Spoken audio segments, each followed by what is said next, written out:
everyone, welcome to your favorite YouTube channel, My Project Ideas. Today we are going to make a Django project on the blog application.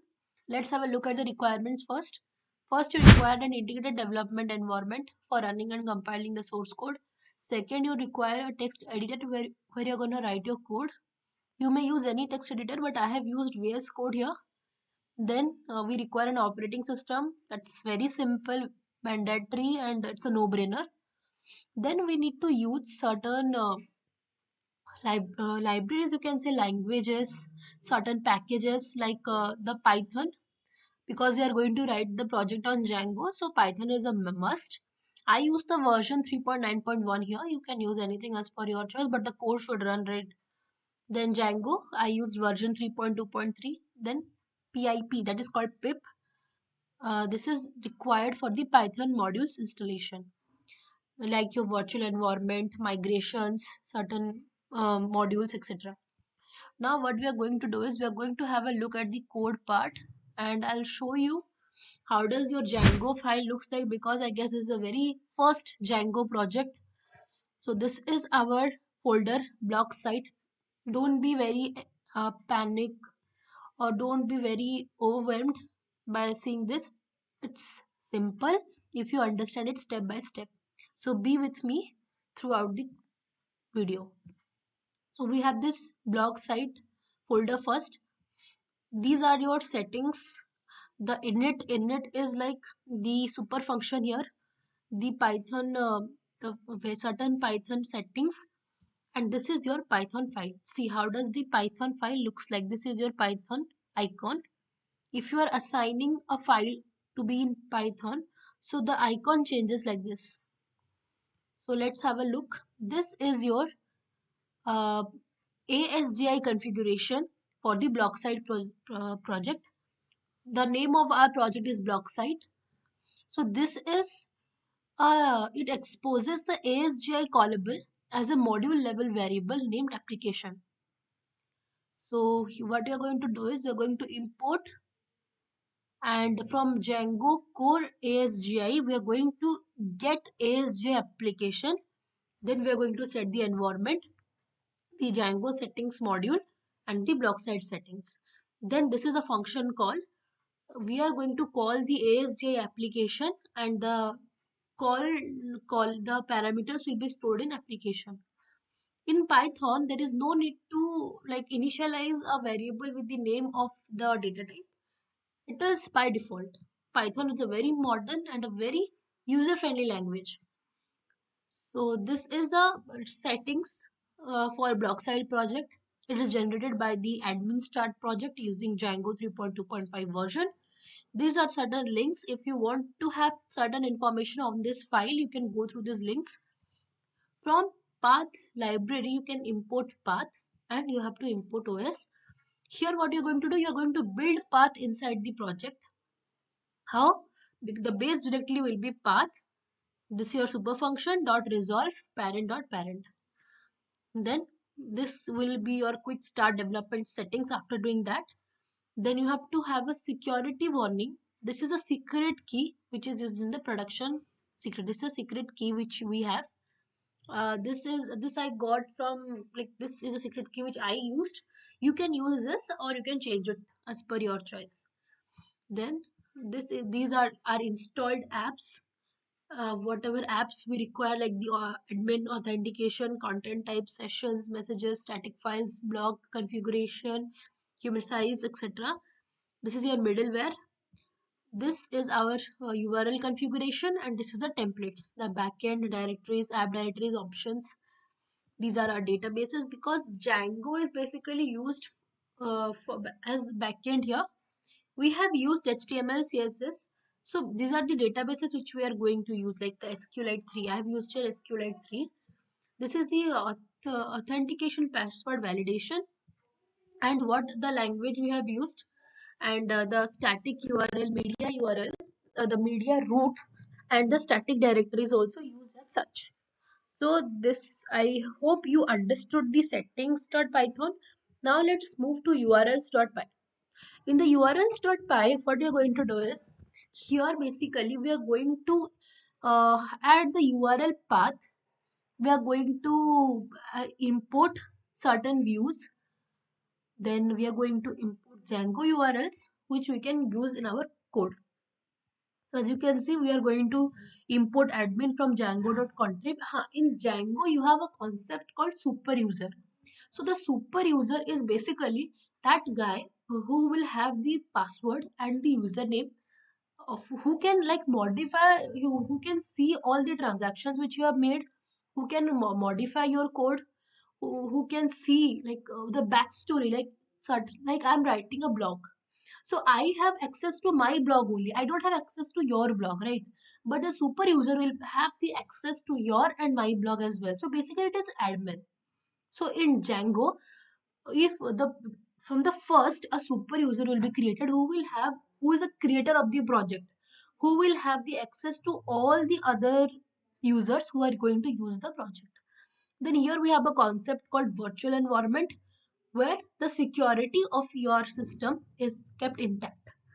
When you go for I guess node.js, React, so that side, the website side, you will have to use a certain thing, Docker, to enact the security of your system or security of your project. But here, by default, we are going to use virtual environment, that is venv and env, through which the security of the system is kept intact.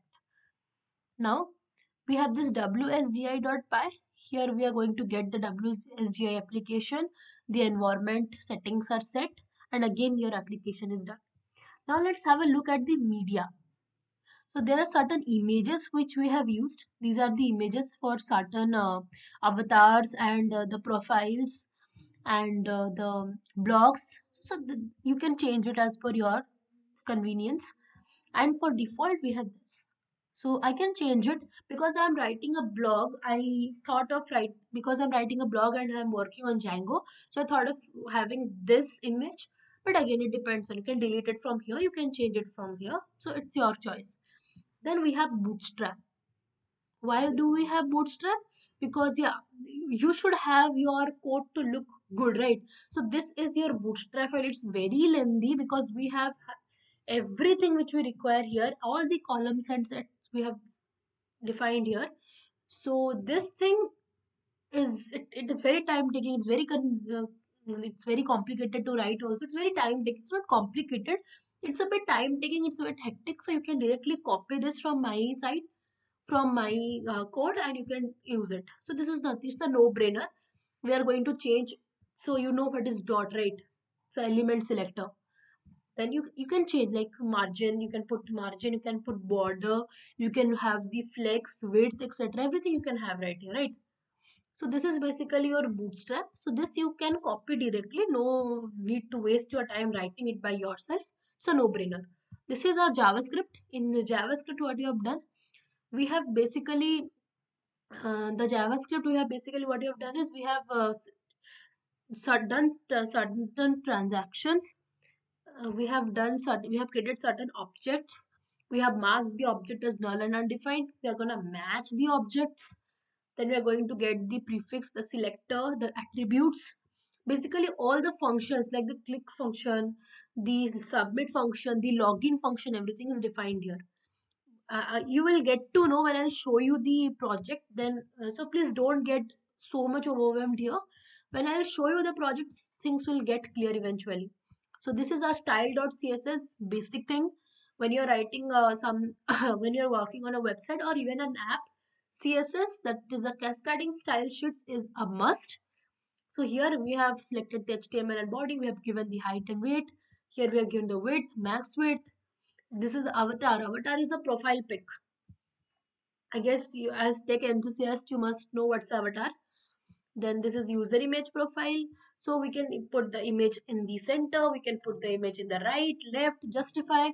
This is the body wrapper, main wrapper, page wrapper, content wrapper. This is what we're gonna put the height. This is the background color, the body, the preloader, then the position, width, height, border radius, background, top, left, everything is set in animation. The media files. Now this is our jQuery. In the jQuery, what we have done is we have had the functions defined like the slice, map, first, last, even, odd, equation, splice, sort. All the functions are defined. This is also a very time taking and complicated, a very complex set. You can directly copy the jQuery from here. So no need to waste your time writing on this. You should just know the basics. That's it. This is a Django project, so your focus should be to work on Django, to know on Django. So let's go to the source. This is a source. See, this is a source JSS for Bootstrap. So this is very, you can see the left side. This project is a quite a lengthy project, and it's one of the major projects, and you need a fundamental understanding to have a look at this project, to work on this project. You need to have great understanding on this. Then this is a requirements.txt. What we require?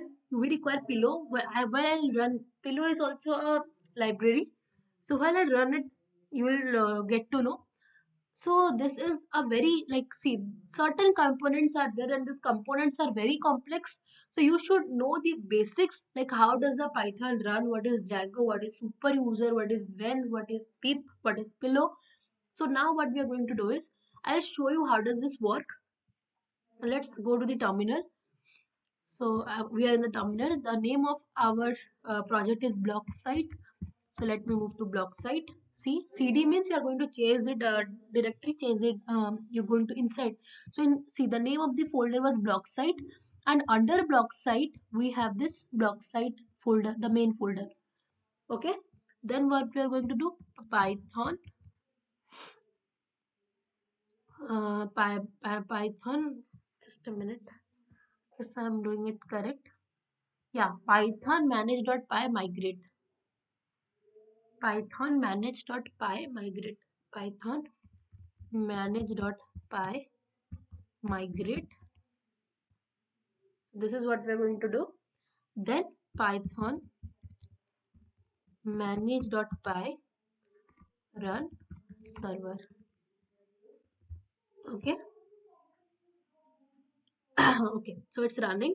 Now copy this URL from here and go and paste in your favorite browser. Pasted. See, this is our blog.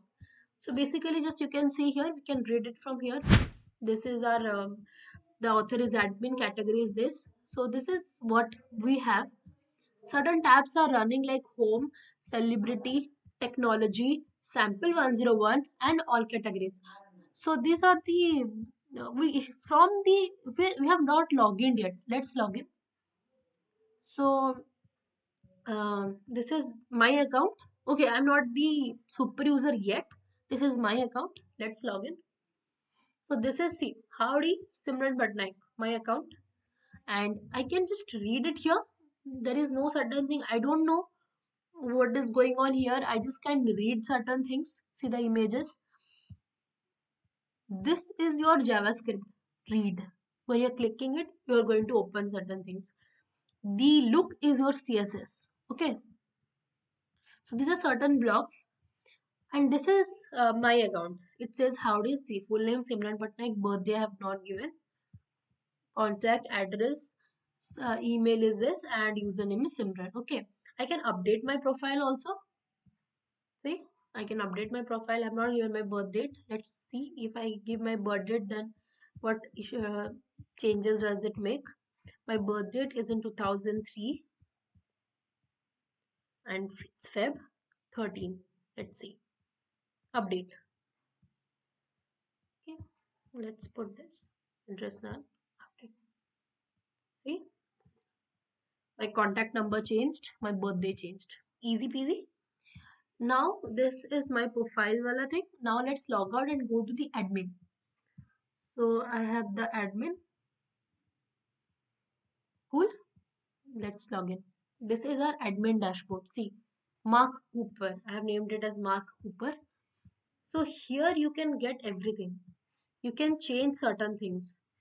You have the, see, the post management. I can delete certain things. If I can add a new blog, I can add certain new blogs. I can put the title, category, content, status, published. I can have a certain image. I can save. I can delete also. See, if I want to delete the post, yes, I can delete. The post gets deleted. This is the category. Here also I can delete. I can edit my wish. So this is a super user. This person is a super user. He is the person who made this website, and he has the admin facilities. So Django itself is very creative.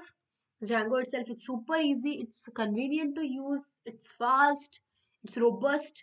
So basically, Django is one of the best languages. It's one of the best set which you can use. So to exit, what we can do, you can hit Control C. Now we are out of our website. So I hope you understood the working of this code. For more interesting project ideas, stay tuned to our channel. Thank you and have a great day.